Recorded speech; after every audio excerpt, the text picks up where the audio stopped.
La rebelión de esclavos de Espartaco despertó la furia de los pobres y de los oprimidos. Pero la fuerza más destructora de Roma fue la codicia, que envenenaba a la política. El ansia de poder llega a la cima cuando tres hombres compiten para obtener la supremacía absoluta en la República Romana. Solo uno vencerá y conseguirá todo el botín, el honor y la riqueza. Su nombre resonará a lo largo de la historia como arquetipo de la ambición y de la tiranía: Julio César. El Imperio Romano. Julio César.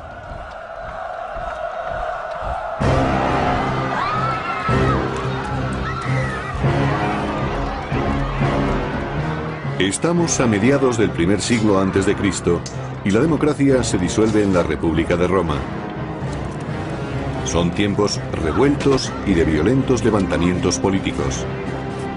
La gente presenciaba a diario derramamientos de sangre y muertes. El asesinato era tan importante como las urnas. La violencia no debía de ser el medio para decidir las grandes cuestiones políticas y el destino del país. Pero la violencia engendra violencia, y en la Roma de los tiempos de César casi reinaba la anarquía. Ese fue el atribulado mundo en el que creció Julio César. A los 16 años murió su padre, y César tuvo que abrirse paso en la vida. Julio César descendía de una de las familias más distinguidas de Roma. Pero cuando nació, en el año 100 a.C., su familia no era tan rica y poderosa como la leyenda afirma. Julio César quería recuperar para su familia la gloria y la posición preponderante que, según se dice, habían tenido sus antepasados. Siendo adolescente y yendo por mar a estudiar a la isla de Rodas, César fue secuestrado por unos piratas que pidieron rescate por él. Eran los mayores piratas y traficantes de esclavos del Mediterráneo. Hicieron prisionero a César y pidieron un rescate. Se tardó en reunir el dinero y pasó mucho tiempo con los piratas. Enfrentándose a aquellos asesinos, el joven César demostró ser algo más de lo que sus captores pensaban. César no era un romano corriente y no se dejó asustar. Los piratas eran una gran amenaza para la aristocracia, pero demostró que incluso ante el mayor de los peligros él sabía salir victorioso. César consiguió la libertad y los piratas acabaron ante la justicia romana y fueron crucificados para servir de alimento a las aves carroñeras. En el año 65 a.C. y con 30 años de edad, César era un experimentado soldado. Fue enviado a la provincia romana de Hispania para reprimir una peligrosa banda de rebeldes.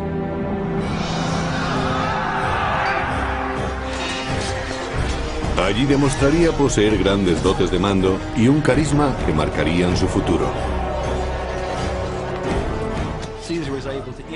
César era un hombre que se relacionaba con personas de cualquier nivel social. Era amigable con los soldados y demostró tener tanto valor y arrojo como ellos. En ese momento comenzaba a forjarse la reputación militar de César. Si un miembro de la élite demostraba tener valor, frialdad y capacidad en el campo de batalla, conseguía influencia política en Roma.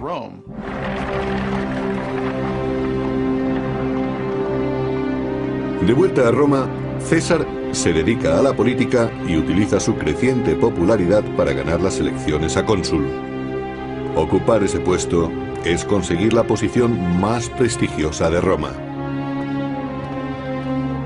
Con el cargo viene el gobierno de toda una provincia romana y el mando militar de las legiones que estuvieran estacionadas allí. César era un político nato. Julio César sabía relacionarse de manera brillante con las personas y convencerlos de sus ideas.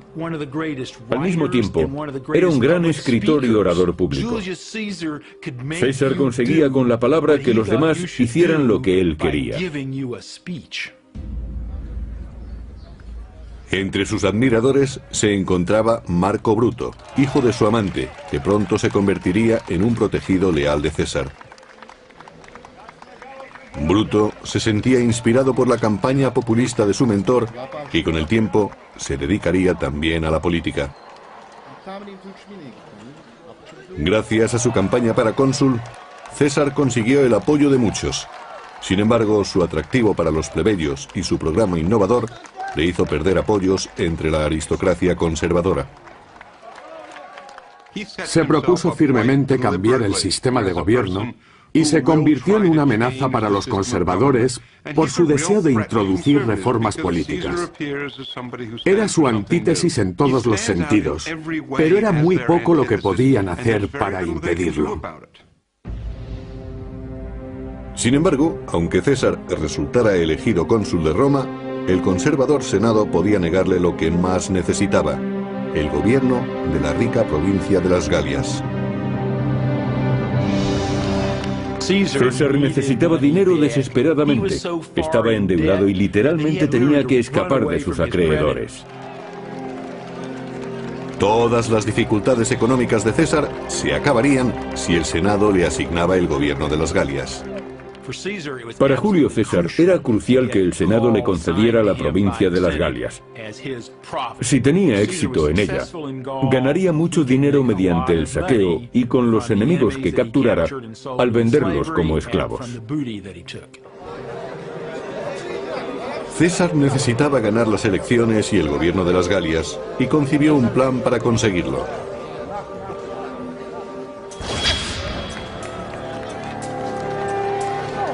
En la brutal arena política de Roma no se debía luchar solo. Y César se reunió con dos de los hombres más poderosos de la República. Uno era su viejo amigo Craso, el hombre más rico de Roma, que había financiado la campaña política de César. El otro era el celebrado general Cneo Pompeyo Magno, conocido como Pompeyo el Grande.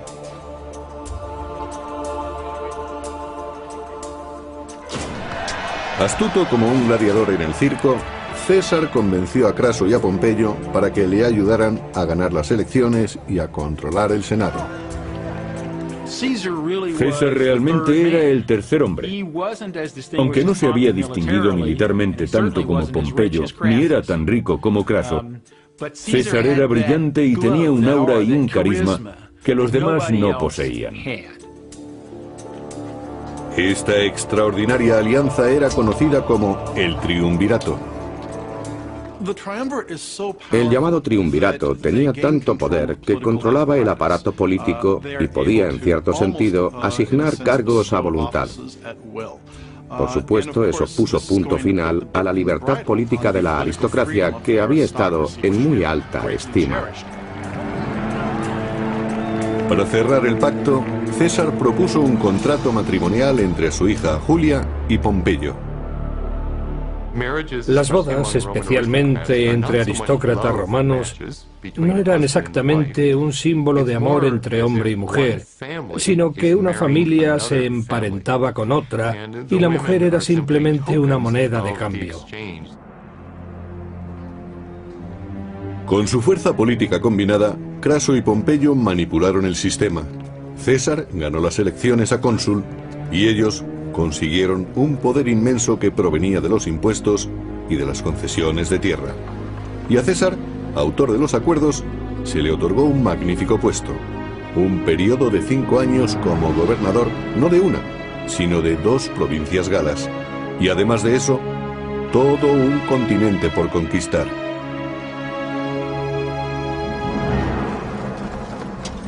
César se dirigió entonces hacia el norte en busca de gloria y de oro. Al mismo tiempo, una desesperada horda de bárbaros se desplazaba hacia el sur, directamente contra el ejército de César, para invadir territorios romanos. Conocidos como los helvecios, contaban con 300.000 hombres que buscaban nuevas tierras para asentarse por la fuerza si fuera necesario.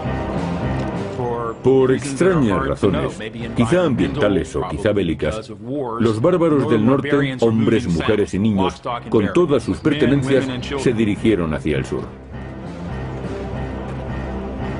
Pero eso era algo que César no iba a tolerar. A lo largo de las riberas del río Ródano, los romanos establecieron una barrera, una muralla de 30 kilómetros de longitud.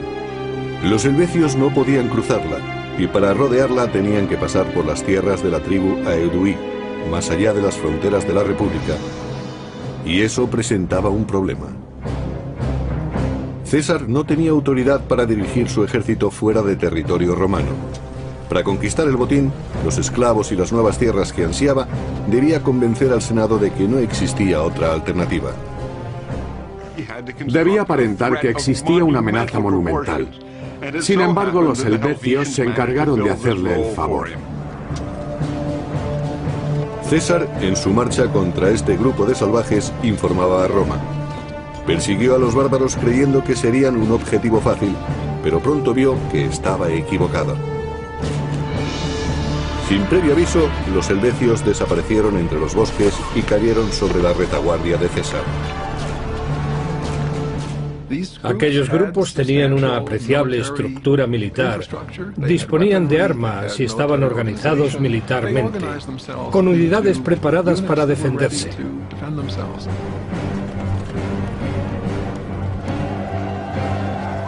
A pesar del caos del momento, César encontró un lugar adecuado para combatir, la ladera de una colina donde dispuso sus tropas. Supo situar a sus hombres en una posición con grandes posibilidades de vencer. No quiso correr muchos riesgos. Aunque tenía tendencia a exponerse, siempre ocupaba posiciones en las que el enemigo tenía que luchar en desventaja. Seguros de que su superioridad numérica les daría la victoria, los helvecios cargaron ladera arriba contra los romanos. El mismo César nos describe el combate. Desde nuestro puesto los soldados abrieron una brecha entre las falanges enemigas. Mis hombres clavaron sus lanzas en los escudos de los galos, forzándoles a tirarlos. Desenvainamos las espadas y cargamos contra ellos.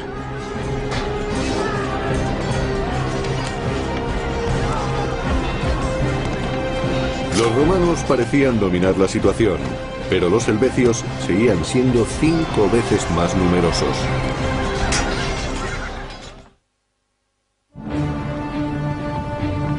En el año 58 a.C., los helvecios, una violenta horda bárbara, atacan a los soldados romanos y emboscan su retaguardia, forzando a César a combatir. El terror se extiende entre las filas romanas ante la embestida de los bárbaros. Eran más altos que los romanos y gritaban con toda la fuerza de sus pulmones, dispuestos a cargar en masa como si estuvieran locos. ¿Qué puede dar más miedo que luchar contra alguien que parece estar loco?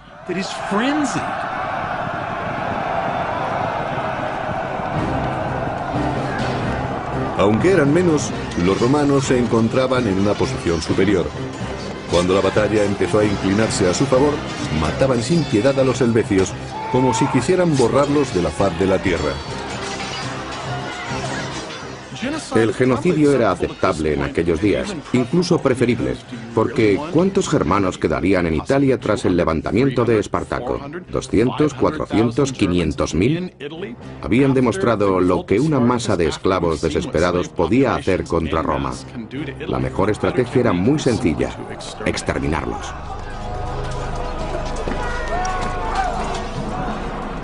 Pero algunos escapan.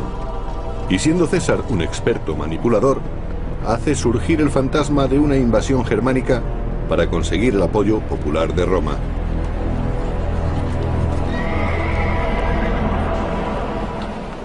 Pero los conservadores del Senado sospechan que César es el auténtico peligro e incluso consideran que es una amenaza contra su aliado, Pompeyo. Empezó a temerse que ocupara el puesto de Pompeyo, el máximo dirigente de Roma. La diferencia entre ellos era que Pompeyo apoyaba el orden político establecido, mientras que César siempre manifestaba que quería cambiarlo. La tensión embarga la ciudad. Los conservadores tratan de convencer a Pompeyo de que rompa con César, pero es demasiado tarde. Su nueva esposa, Julia, hija de César, ha absorbido completamente al gran general. Pompeyo estaba tan enamorado de su adolescente esposa que se olvidó de la política y pasaba todo el tiempo con ella. Constantemente viajaban para visitar los más bellos jardines y parques de Italia. La generosidad de Pompeyo con César se extendía a un miembro de su amplia familia, su protegido, Marco Bruto. Pompeyo concedió a Bruto un lucrativo puesto en una de las provincias orientales, permitiendo que el joven ascendiera en el escalafón político, al igual que su mentor. Al proteger Pompeyo los intereses de César en Roma, este dirige su atención a ciertos rumores de invasión del reino galo de Aedui. Aedui es una región bucólica, no acostumbrada a la violencia.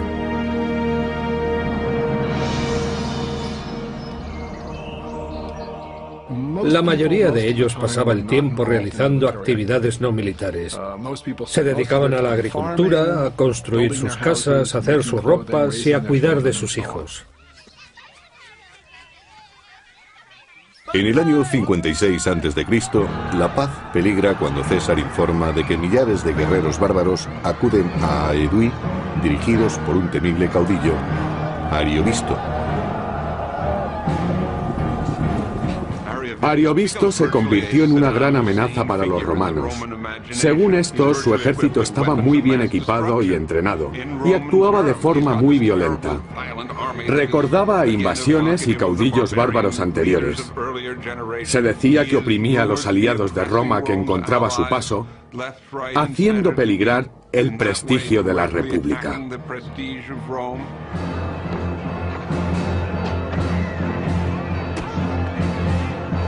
Tal agresión, según César, no debía ser tolerada.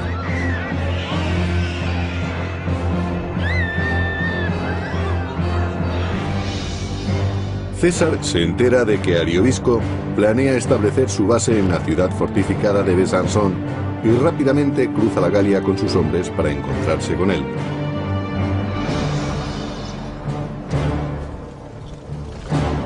Según el famoso biógrafo clásico Plutarco,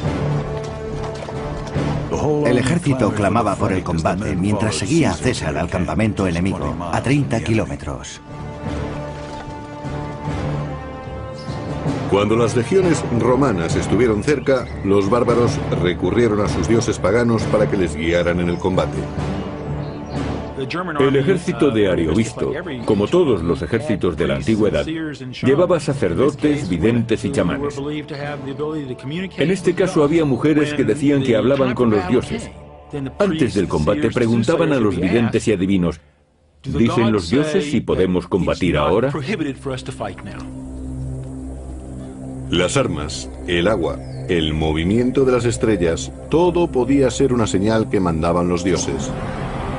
Por medio de sus tótems, los adivinos predijeron que Ariovisto no ganaría esta batalla antes de la luna nueva. No debía actuar hasta entonces. Era el tipo de información que puede ganar batallas y llegó a oídos de César. Aunque es difícil de entender, antiguamente se tomaban muy en serio los mensajes de los dioses. César sabía que si forzaba a los bárbaros para combatir, sabiendo que los dioses no se lo aconsejaban, conseguiría una gran ventaja psicológica sobre ellos. Los dioses parecían indicarle el camino, y César aprovechó la ocasión.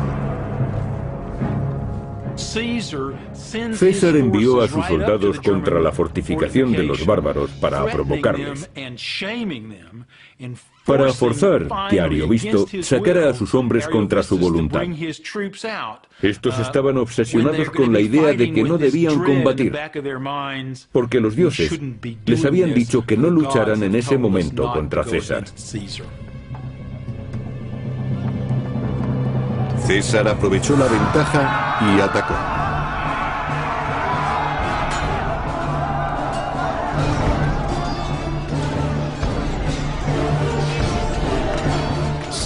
César no reparaba en eliminar personas. Tras la batalla contra Airovisto, presumió de matar 80.000 bárbaros, incluidas 2 de sus mujeres y una hija, además de capturar otra de sus hijas. Ariovisto pudo escapar y marchó a Germania, dejando a César dueño de las Galias.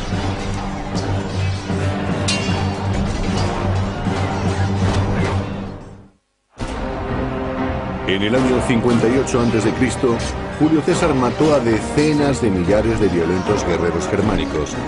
Su caudillo, Ariovisto, huyó sin honor, perdiendo el dominio de las Galias.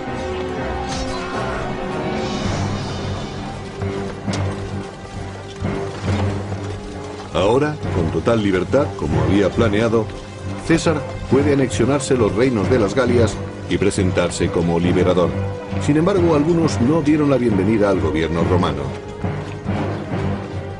Perdieron su independencia política. Eso puede que no importara a algunos de los elegidos. Los jefes en particular obtuvieron todo tipo de beneficios políticos y materiales.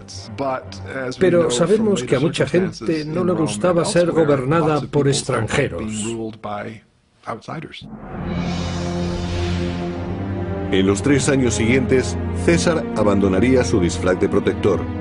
No solo sometió a las tribus bárbaras del norte y del oeste, sino que cruzó el Rin y el Canal de la Mancha para invadir Germania y Britania.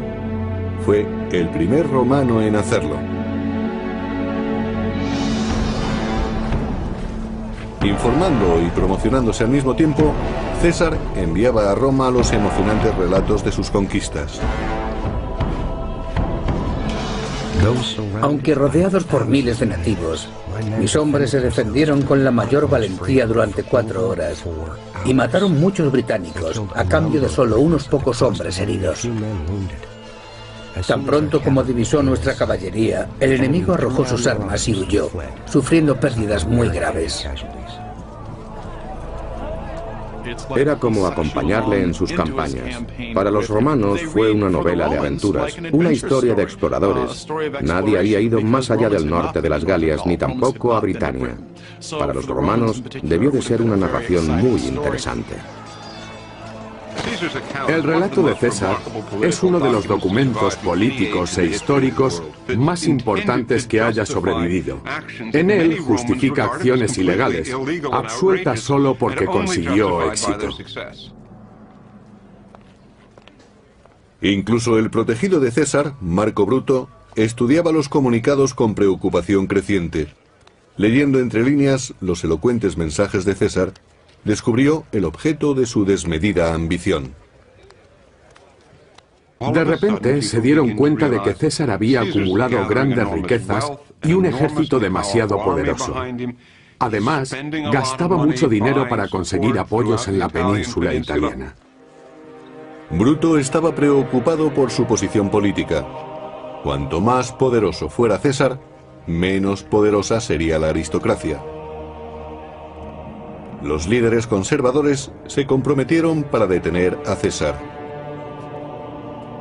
Los aristócratas romanos temían que uno de sus miembros destacara y se comunicara directamente con el pueblo sin el consentimiento de la clase dirigente. Siempre tuvieron miedo de que alguien perturbara el orden establecido, siempre favorable a conservar su riqueza y posición. Para detener la creciente amenaza, César tuvo que pedir un favor a su antiguo aliado Craso. Él era el único que no temía su creciente popularidad. Su inmensa riqueza le aislaba de los devaneos políticos. Mediante sobornos y astucia pudo contener a los enemigos de César y volvió a ganar otro periodo consular y un mando militar, el primero en casi 20 años.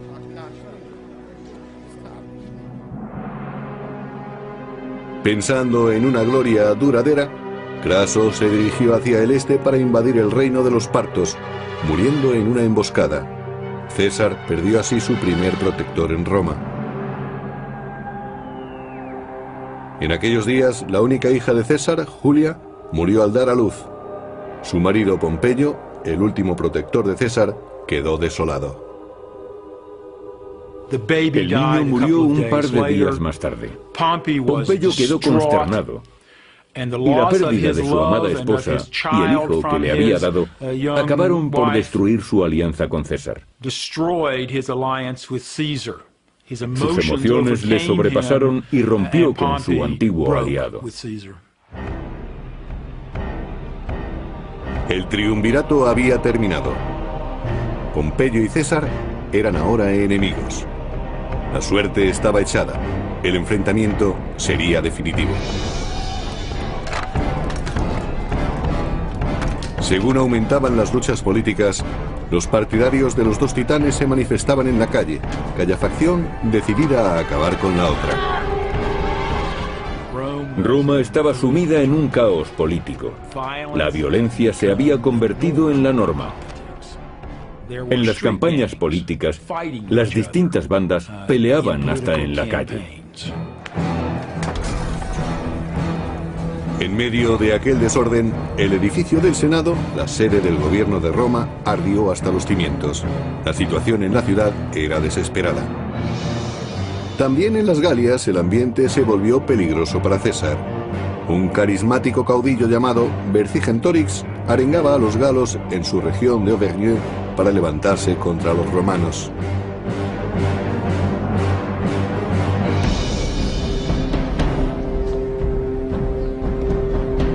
El plan de Vercingetorix era radical: quemar todas las provisiones, todos los graneros y todo el forraje para los animales. Luego se fortalecerían en ciudades situadas sobre colinas y resistirían a los romanos.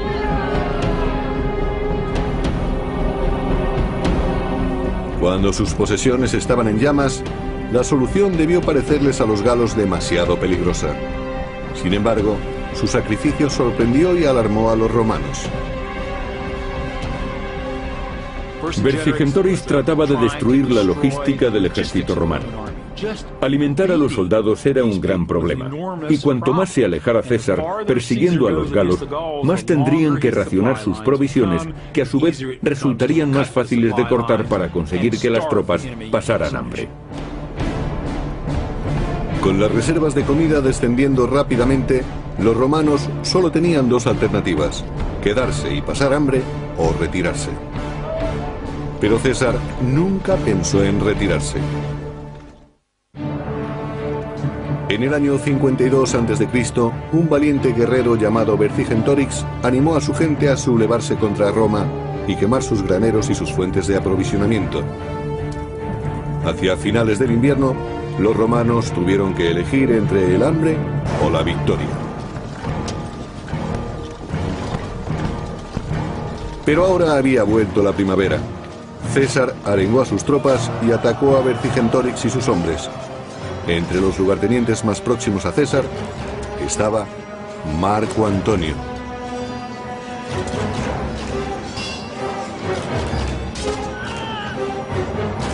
Marco Antonio era un valiente soldado con mucha energía y se unió a César aportando gran experiencia de campo. A César le gustaba tenerlo a su lado. Atacaron Gergovia, donde Vercingetorix y su gente opusieron una tenaz resistencia. La batalla fue brutal. César luchó junto a sus soldados y pudo salvar la vida, pero el combate fue un desastre. Mientras tanto, en Roma, la situación política se deterioraba para César según sus enemigos iban cobrando fuerza. El conservador Senado nombró único cónsul a Pompeyo y puso un ejército a su disposición. Y para empeorar las cosas, Pompeyo rechazó una oferta de matrimonio para ingresar de nuevo en la familia de César. En lugar de eso se casó con una joven viuda llamada Cornelia, hija del senador Metelio Escipión. Es probable que Pompeyo quisiera impedir que aumentara el prestigio de César. Durante años, Pompeyo había vivido cómodamente en Roma, y es posible que quisiera medirse con César, cosa que hizo buscando aliados políticos entre los aristócratas. Pompeyo consiguió que el Senado nombrara cónsul a su nuevo suegro. Con esta última traición, se separó definitivamente de César y se unió a los conservadores. La situación se tornaba crítica para César.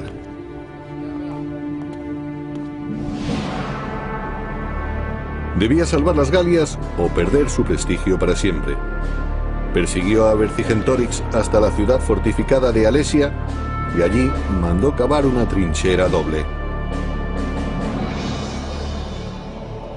Una para asediar a los habitantes de Alesia y otra para protegerse de los posibles refuerzos. Construyó una maravillosa estructura defensiva, con unas lanzas hechas con troncos y ganchos clavados en tierra. Luego, de forma coloquial, llamaron lirios a unos fosos de 1 metro de profundidad que tenían unas estacas de unos 8 centímetros sobresaliendo del suelo. Fue una obra sensacional. La hicieron solo con las manos y se ayudaron con picos. La arena la retiraban con cestos de mimbre. Pensemos en 15.000 hombres cavando día tras día y empleando solo su fuerza. El resultado fue extraordinario, pero debieron de acabar extenuados. Vercingetorix y su gente empezaron a pasar hambre y a desesperarse. Las cosas marchaban tan mal para los defensores de Alesia que se quedaron sin comida. Pero cuando iban a rendirse, la peor pesadilla de César se convirtió en realidad.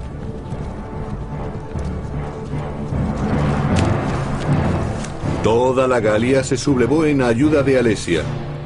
200.000 bárbaros de refuerzo marcharon contra los romanos.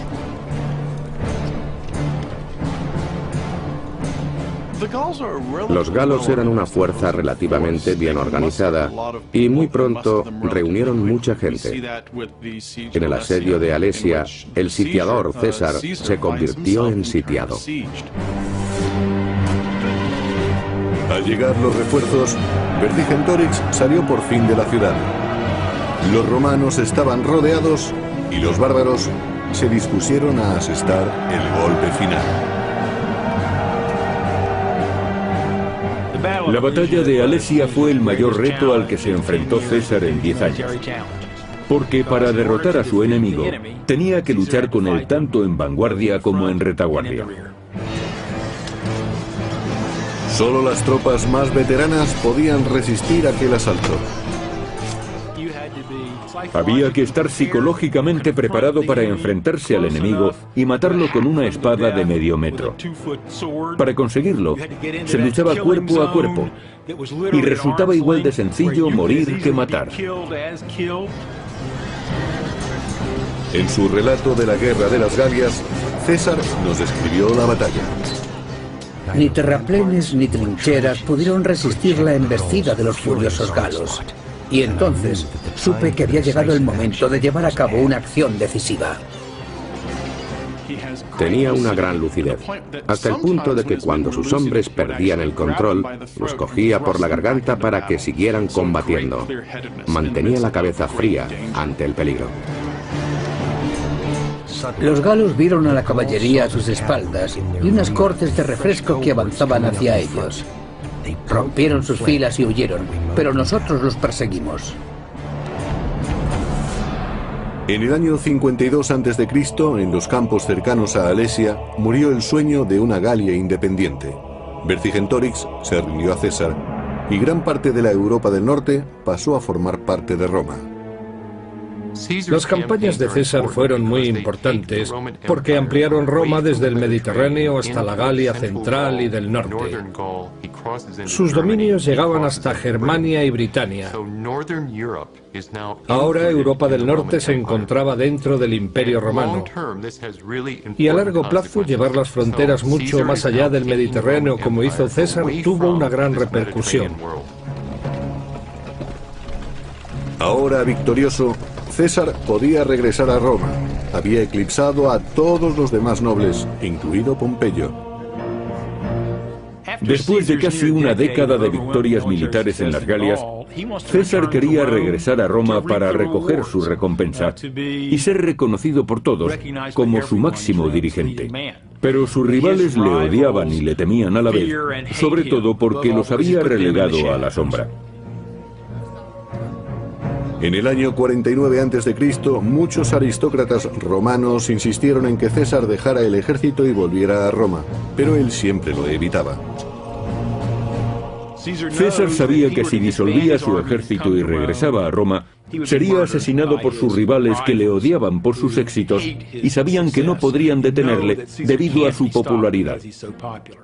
César caminaba literalmente sobre la cuerda floja. César y sus enemigos iban a tener un duro enfrentamiento que nadie podía impedir.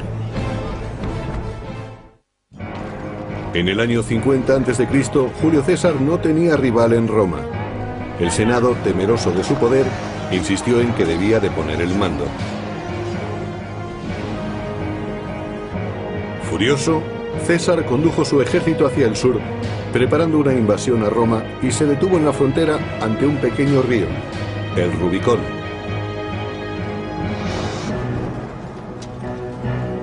Para César, dejar a sus hombres a la orilla del río y marchar solo a Roma era sinónimo de una rendición total ante sus enemigos. La vida de César pendía de un hilo. Tenía que cruzar el Rubicón, un riachuelo, la frontera entre las provincias y la propia Roma.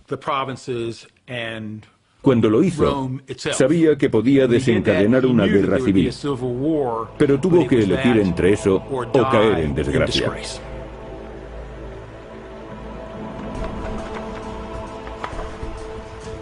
Una facción en la lucha por el poder era la de César, curtido a lo largo de una década de campañas con un ejército que tenía una fe inquebrantable en él.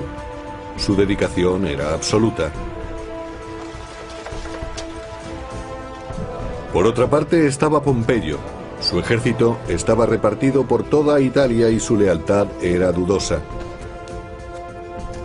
Mientras, la popularidad de César en Roma estaba en la cima.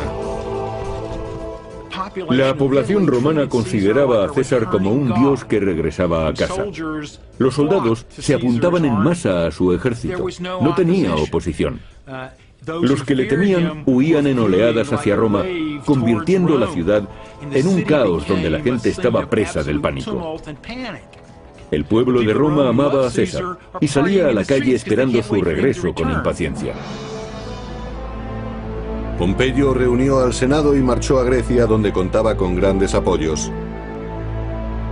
El general pudo ganar así un valioso tiempo.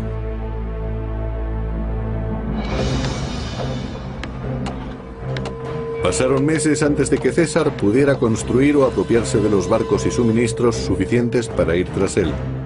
Cuando las tropas de César desembarcaron en Grecia, Pompeyo contaba con un gran ejército.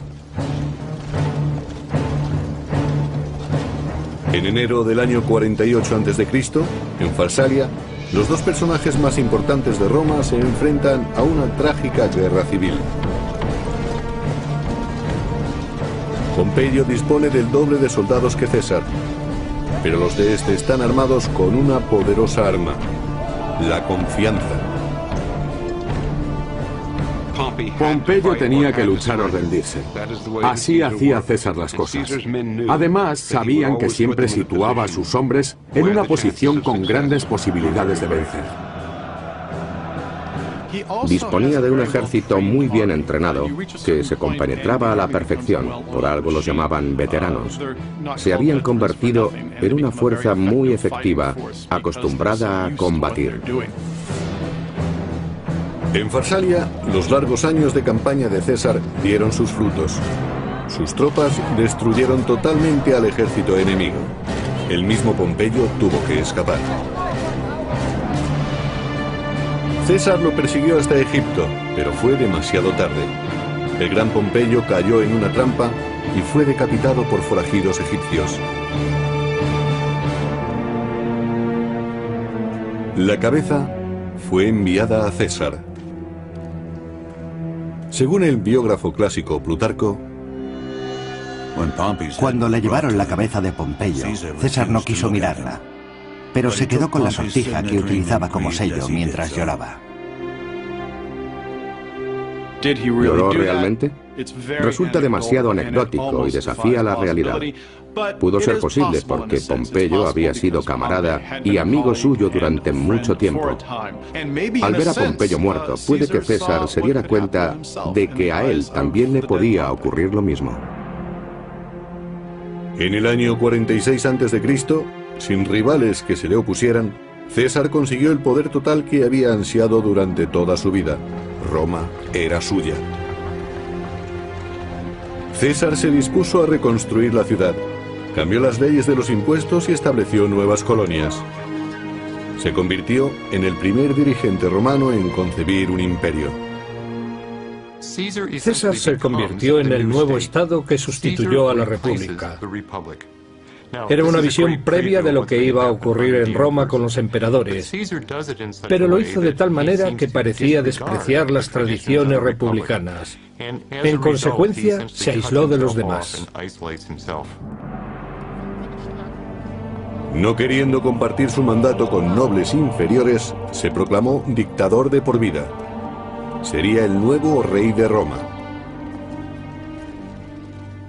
Se temía que si César se convertía en rey, desapareciese para siempre el derecho del pueblo a elegir y a expresar su opinión. La furia contra la tiranía de César rezumaba como veneno por el Senado. Incluso el protegido de César, Marco Bruto, fue persuadido para que lo traicionara. Bruto era un hombre complejo y francamente no muy atractivo. César lo había convertido en su gran acompañante y le había ayudado en su carrera política. Pero Bruto no soportó estar siempre en segundo plano. Además tenía una visión muy romántica de sí mismo. Se consideraba defensor de las libertades. Por eso dirigió la conspiración contra César. Finalmente, en el año 44 a.C., en los idus de marzo, 40 conspiradores conducidos por Bruto en nombre de la libertad decidieron tomarse la justicia por su mano. Según el historiador clásico Suetonio, 23 dagas le fueron clavadas a César. No emitió un solo gemido después de la primera puñalada, aunque algunos dicen que cuando vio a Marco Bruto asestarle la segunda, se lo reprochó en griego diciendo: ¿tú también, hijo? Muchos de ellos eran amigos suyos, algunos desde hacía tiempo. Es posible que estuvieran resentidos por haber abolido la tradición más querida de la República de que un solo hombre no podía ser el máximo dirigente de Roma. Pero seguramente los celos, la pasión y puede que el deseo de recuperar las libertades tuvieran también algo que ver.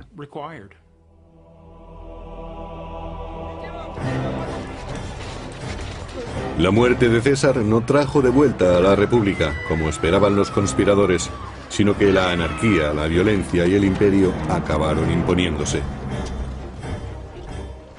Yo creo que la República estaba condenada desde hacía mucho tiempo debido a la sumisión de la política al dinero, a que los ejércitos eran clientes de sus generales y a la gran rivalidad que existía entre los aristócratas que impedía que sirvieran al pueblo.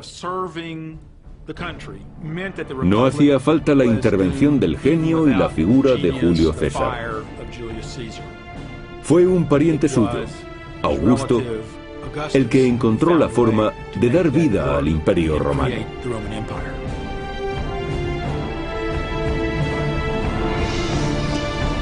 La era de los emperadores había comenzado, y con ella la de sangrientas conquistas, brutales represiones y guerras sin fin. En ese momento, comenzaba a forjarse la reputación militar de César. Si un miembro de la élite demostraba tener valor, frialdad y capacidad en el campo de batalla, conseguía influencia política en Roma.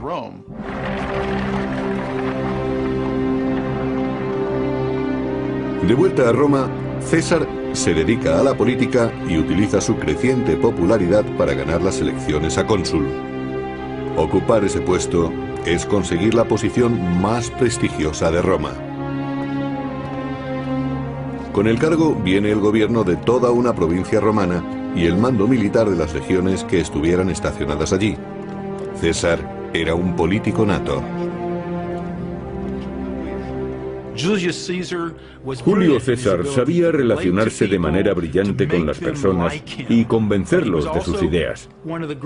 Al mismo tiempo, era un gran escritor y orador público. César conseguía con la palabra que los demás hicieran lo que él quería. Entre sus admiradores se encontraba Marco Bruto, hijo de su amante, que pronto se convertiría en un protegido leal de César. Bruto se sentía inspirado por la campaña populista de su mentor y con el tiempo se dedicaría también a la política.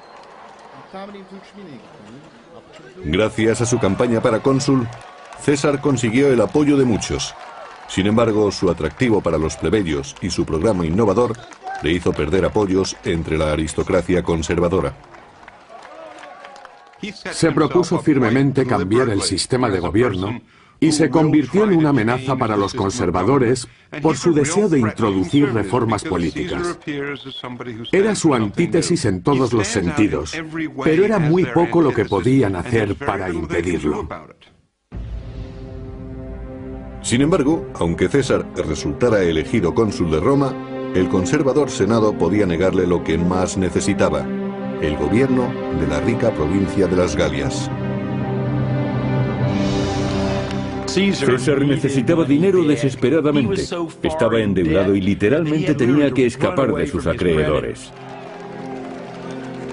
Todas las dificultades económicas de César se acabarían si el Senado le asignaba el gobierno de las Galias.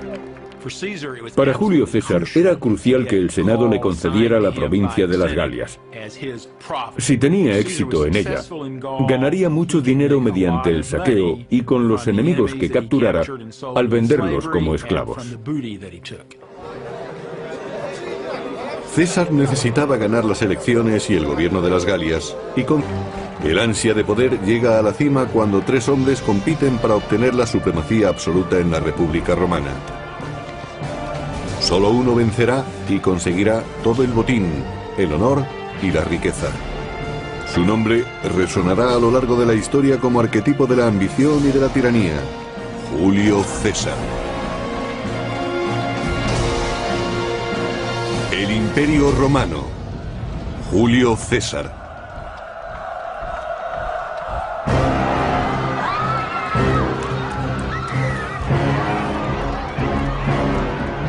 Estamos a mediados del primer siglo antes de Cristo y la democracia se disuelve en la República de Roma. Son tiempos revueltos y de violentos levantamientos políticos.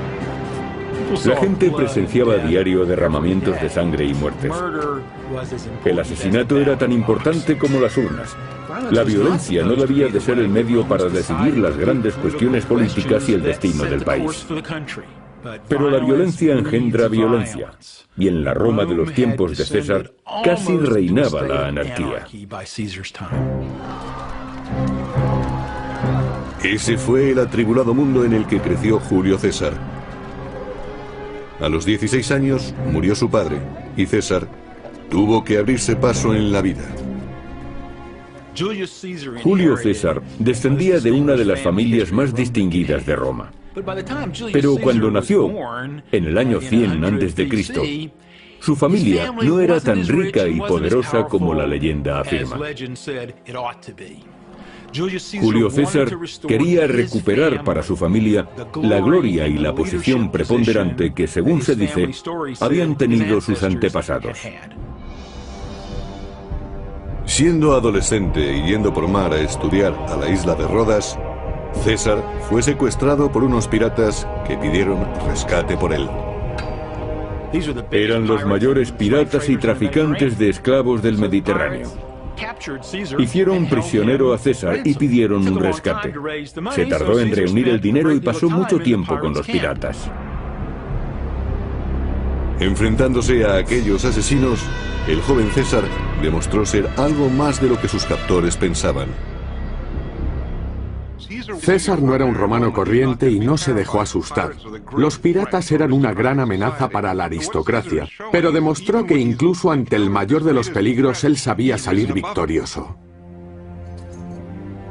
César consiguió la libertad y los piratas acabaron ante la justicia romana y fueron crucificados para servir de alimento a las aves carroñeras. En el año 65 a.C. y con... Aunque es difícil de entender, antiguamente se tomaban muy en serio los mensajes de los dioses. César sabía que si forzaba a los bárbaros para combatir, sabiendo que los dioses no se lo aconsejaban, conseguiría una gran ventaja psicológica sobre ellos. Los dioses parecían indicarle el camino, y César aprovechó la ocasión. César envió a sus soldados contra la fortificación de los bárbaros para provocarles, para forzar que Ariovisto sacara a sus hombres contra su voluntad. Estos estaban obsesionados con la idea de que no debían combatir, porque los dioses les habían dicho que no lucharan en ese momento contra César. César aprovechó la ventaja y atacó.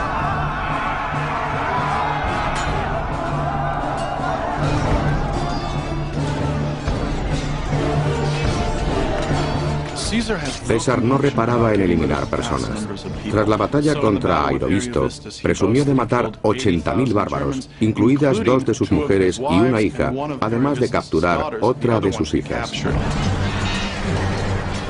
Ariovisto pudo escapar y marchó a Germania, dejando a César dueño de las Galias.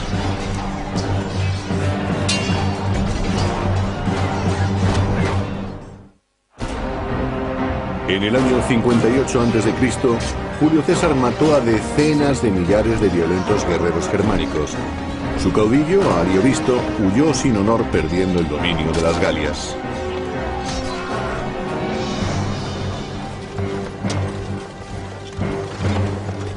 Ahora, con total libertad, como había planeado, César puede anexionarse los reinos de las Galias y presentarse como liberador. Sin embargo, algunos no dieron la bienvenida al gobierno romano. Perdieron su independencia política. Eso puede que no importara a algunos de los elegidos. Los jefes en particular obtuvieron todo tipo de beneficios políticos y materiales. Pero sabemos que a mucha gente no le gustaba ser gobernada por extranjeros. En los 3 años siguientes, César abandonaría su disfraz de protector. No solo sometió a las tribus bárbaras del norte y del oeste, sino que cruzó el Rin y el Canal de la Mancha para invadir Germania y Britania. Fue el primer romano en hacerlo. Informando y promocionándose al mismo tiempo, César enviaba a Roma los emocionantes relatos de sus conquistas. Aunque rodeados habían en Italia tras el levantamiento de Espartaco, 200, 400, 500.000, habían demostrado lo que una masa de esclavos desesperados podía hacer contra Roma. La mejor estrategia era muy sencilla: exterminarlos. Pero algunos escapan, y siendo César un experto manipulador, hace surgir el fantasma de una invasión germánica para conseguir el apoyo popular de Roma.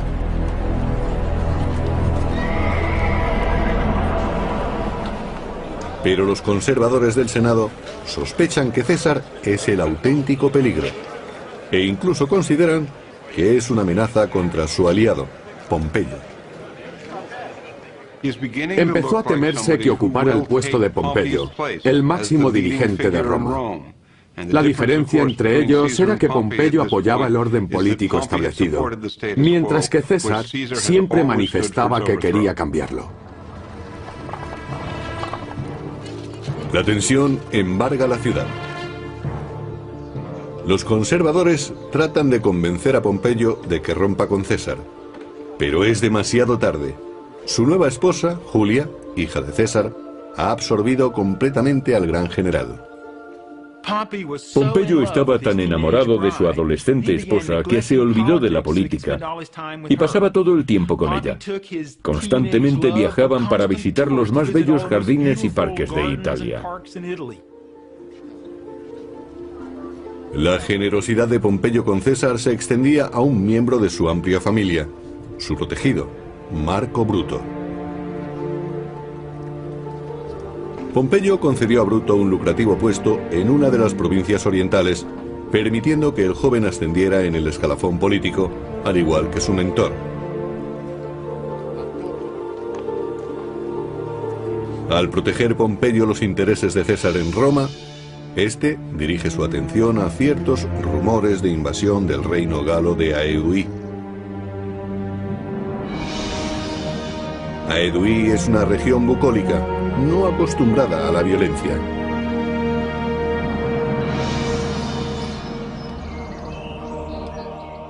La mayoría de ellos pasaba el tiempo realizando actividades no militares. Se dedicaban a la agricultura, a construir sus casas, a hacer sus ropas y a cuidar de sus hijos. En el año 56 a.C., la paz peligra cuando César informa de que millares de guerreros bárbaros acuden a Aeduí, dirigidos por un temible caudillo, Ariovisto. Ariovisto se convirtió en una gran... La mayoría de ellos pasaba el tiempo realizando actividades no militares. Se dedicaban a la agricultura, a construir sus casas, a hacer sus ropas y a cuidar de sus hijos. En el año 56 a.C., la paz peligra cuando César informa de que millares de guerreros bárbaros acuden a Aeduí, dirigidos por un temible caudillo, Ariovisto. Ariovisto se convirtió en una gran amenaza para los romanos. Según esto, su ejército estaba muy bien equipado y entrenado, y actuaba de forma muy violenta. Recordaba a invasiones y caudillos bárbaros anteriores. Se decía que oprimía a los aliados de Roma que encontraba a su paso, haciendo peligrar el prestigio de la República.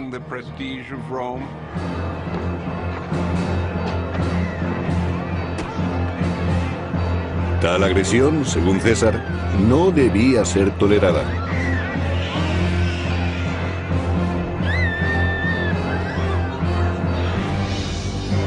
César se entera de que Ariovisto planea establecer su base en la ciudad fortificada de Besançon y rápidamente cruza la Galia con sus hombres para encontrarse con él.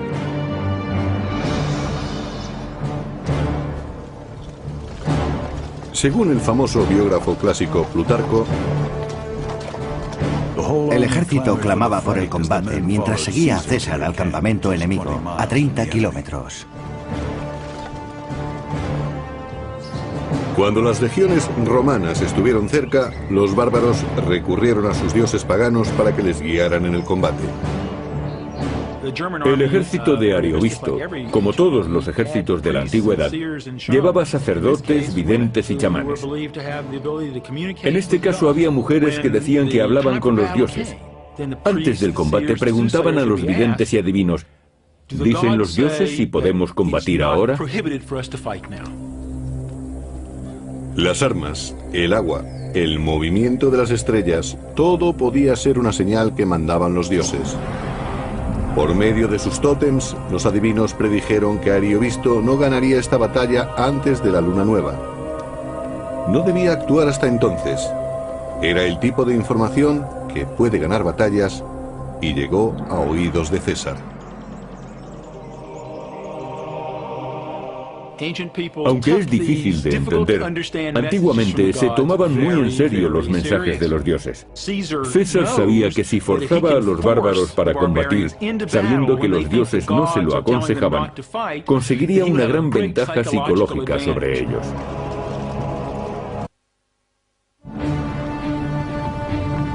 En el año 58 a.C., los helvecios, una violenta horda bárbara, atacan a los soldados romanos y emboscan su retaguardia, forzando a César a combatir. El terror se extiende entre las filas romanas ante la embestida de los bárbaros. Eran más altos que los romanos y gritaban con toda la fuerza de sus pulmones, dispuestos a cargar en masa como si estuvieran locos. ¿Qué puede dar más miedo que luchar contra alguien que parece estar loco?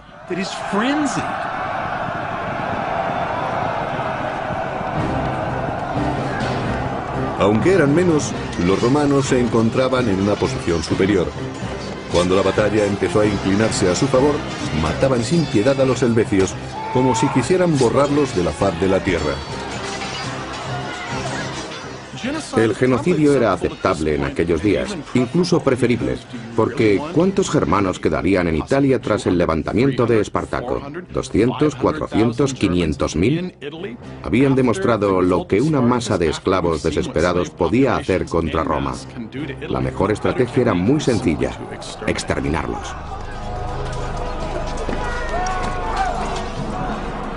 Pero algunos escapan. Y siendo César un experto manipulador, hace surgir el fantasma de una invasión germánica para conseguir el apoyo popular de Roma.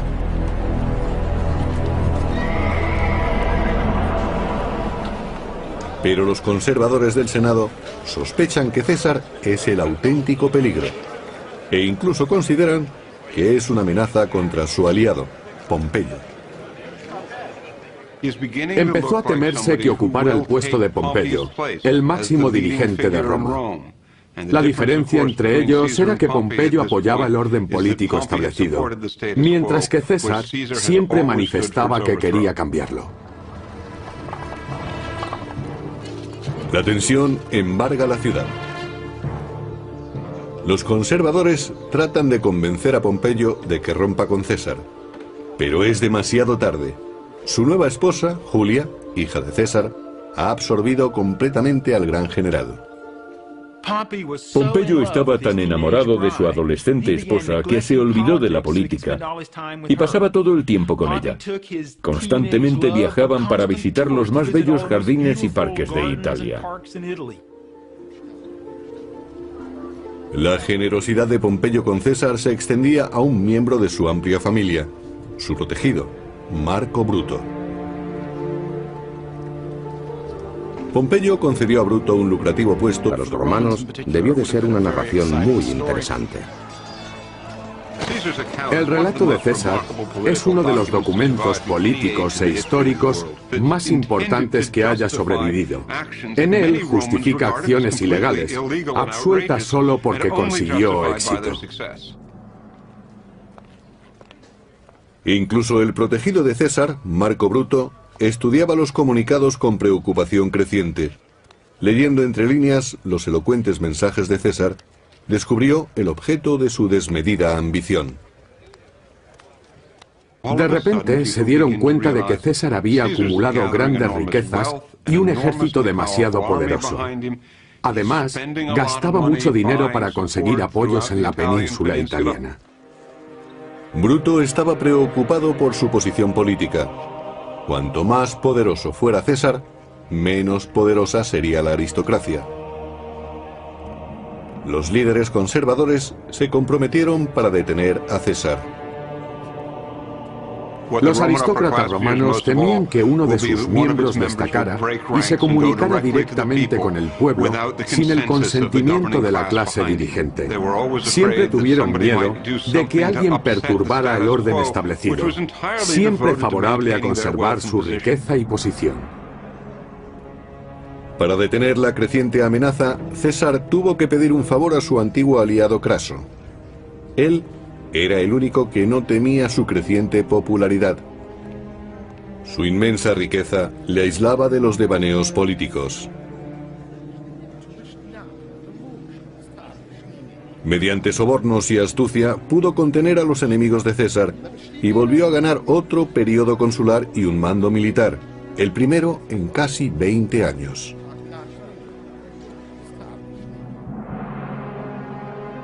Pensando en una gloria duradera, Craso se dirigió hacia el este para invadir el reino de los partos, muriendo en una emboscada. César perdió así su primer protector en Roma. En aquellos días, la única hija de César, Julia, murió al dar a luz. Su marido Pompeyo, el último protector de César, quedó desolado. El niño murió un par de días más tarde. Pompeyo quedó consternado, y la pérdida de su amada esposa y el hijo que le había dado acabaron por destruir su alianza con César. Sus emociones le sobrepasaron y rompió con su antiguo aliado. El triunvirato había terminado. Pompeyo y César eran ahora enemigos. La suerte... Mediante sobornos y astucia pudo contener a los enemigos de César y volvió a ganar otro periodo consular y un mando militar, el primero en casi 20 años.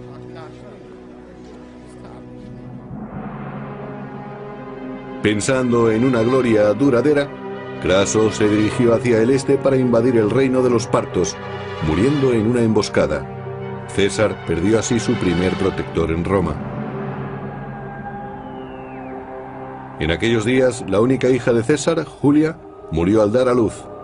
Su marido Pompeyo, el último protector de César, quedó desolado. El niño murió un par de días más tarde. Pompeyo quedó consternado, y la pérdida de su amada esposa y el hijo que le había dado acabaron por destruir su alianza con César. Sus emociones le sobrepasaron y rompió con su antiguo aliado. El triunvirato había terminado. Pompeyo y César eran ahora enemigos. La suerte estaba echada. El enfrentamiento sería definitivo. Según aumentaban las luchas políticas, los partidarios de los dos titanes se manifestaban en la calle, cada facción decidida a acabar con la otra. Roma estaba sumida en un caos político. La violencia se había convertido en la norma. En las campañas políticas, las distintas bandas peleaban hasta en la calle. En medio de aquel desorden, el edificio del Senado, la sede del gobierno de Roma, ardió hasta los cimientos. La situación en la ciudad era desesperada. También en las Galias el ambiente se volvió peligroso para César. Un carismático caudillo llamado Vercingetorix arengaba a los galos en su región de Auvergne para levantarse contra los romanos.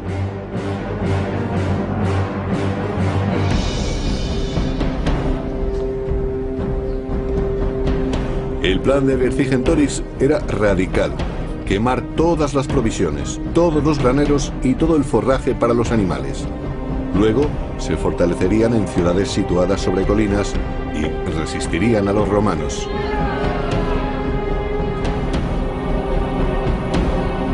Cuando sus posesiones estaban en llamas, la solución debió parecerles a los galos demasiado peligrosa. Sin embargo, su sacrificio sorprendió y alarmó a los romanos. Vercingetorix trataba de destruir la logística del ejército romano. A lo largo de una década de campañas con un ejército que tenía una fe inquebrantable en él. Su dedicación era absoluta. Por otra parte estaba Pompeyo. Su ejército estaba repartido por toda Italia y su lealtad era dudosa. Mientras, la popularidad de César en Roma estaba en la cima. La población romana consideraba a César como un dios que regresaba a casa.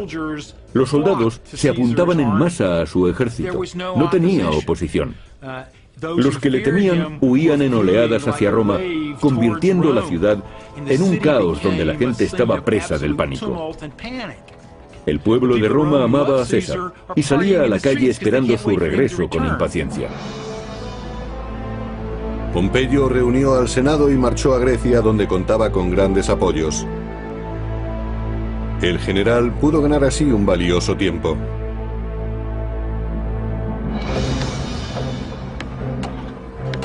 Pasaron meses antes de que César pudiera construir o apropiarse de los barcos y suministros suficientes para ir tras él. Cuando las tropas de César desembarcaron en Grecia, Pompeyo contaba con un gran ejército. En enero del año 48 a.C., en Farsalia, los dos personajes más importantes de Roma se enfrentan a una trágica guerra civil. Pompeyo dispone del doble de soldados que César, pero los de este están armados con una poderosa arma, la confianza. Pompeyo tenía que luchar o rendirse. Así hacía César las cosas. Además, sabían que siempre situaba a sus hombres en una posición con grandes posibilidades de vencer. Disponía de un ejército muy bien entrenado, que se compenetraba a la perfección, por algo los llamaban veteranos. Se habían convertido en una fuerza muy efectiva, acostumbrada a combatir. En Farsalia, los largos años de campaña de César dieron sus frutos. Sus tropas destruyeron totalmente al ejército enemigo. El mismo Pompeyo tuvo que escapar. César lo persiguió hasta Egipto, pero fue demasiado tarde. El gran Pompeyo cayó en una trampa y fue decapitado por forajidos egipcios. La cabeza fue enviada a César. Según el biógrafo clásico Plutarco, cuando le llevaron la cabeza de Pompeyo, César no quiso mirarla, pero se quedó con la sortija que utilizaba como sello mientras lloraba. La política se deterioraba para César según sus enemigos iban cobrando fuerza. El conservador Senado nombró único cónsul a Pompeyo y puso un ejército a su disposición. Y para empeorar las cosas, Pompeyo rechazó una oferta de matrimonio para ingresar de nuevo en la familia de César. En lugar de eso se casó con una joven viuda llamada Cornelia, hija del senador Metelio Escipión. Es probable que Pompeyo quisiera impedir que aumentara el prestigio de César. Durante años, Pompeyo había vivido cómodamente en Roma, y es posible que quisiera medirse con César, cosa que hizo buscando aliados políticos entre los aristócratas. Pompeyo consiguió que el Senado nombrara cónsul a su nuevo suegro. Con esta última traición, se separó definitivamente de César y se unió a los conservadores. La situación se tornaba crítica para César.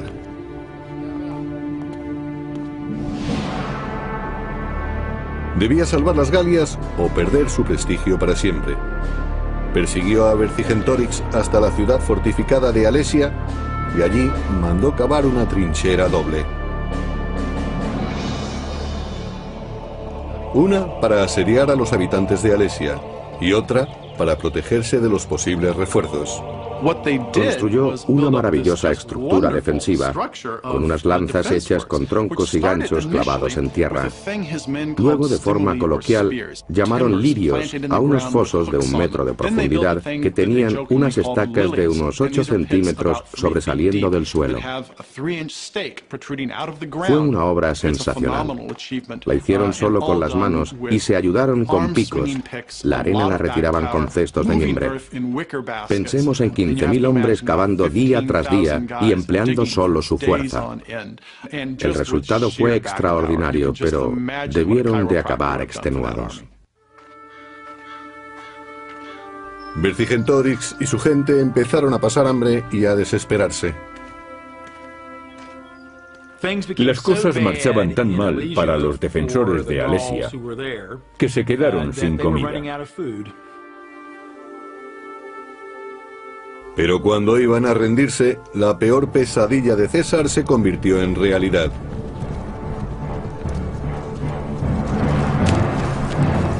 Toda la Galia se sublevó en ayuda de Alesia. 200.000 bárbaros de refuerzo marcharon contra los romanos.